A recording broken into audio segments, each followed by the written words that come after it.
Welcome to the Rim Brake Rodeo. We hope this video helps. In this video, I will show you how to change your Toyota Yaris tail light. First, let's gather our essential tools. You will need a Phillips head screwdriver, a flathead screwdriver, and of course, your new replacement bulb. Safety is paramount, so please ensure your vehicle is completely turned off and the parking brake is firmly engaged before we begin. Then, open your trunk or hatch to access the tail light assembly from the inside. Now, let's access the bulb. Inside the trunk, you will find 2 or 3 retaining nuts or screws that secure the tail light assembly. Use a 10mm socket wrench or a Phillips head screwdriver to carefully loosen and remove these fasteners.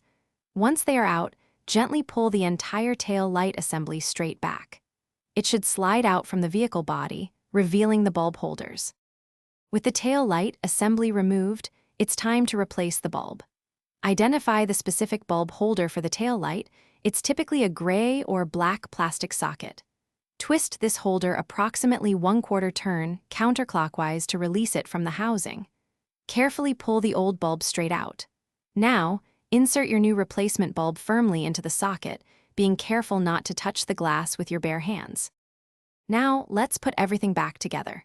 Reinsert the bulb holder into the tail light housing and twist it clockwise until it locks securely. Align the entire tail light assembly with its mounting points on the vehicle body and gently push it back into place. Reinstall the 2 or 3 retaining nuts or screws, tightening them securely but not excessively. Finally, turn on your vehicle's lights and check the brake function to ensure your new tail light is working perfectly. Thanks for watching. Consider subscribing if we helped you.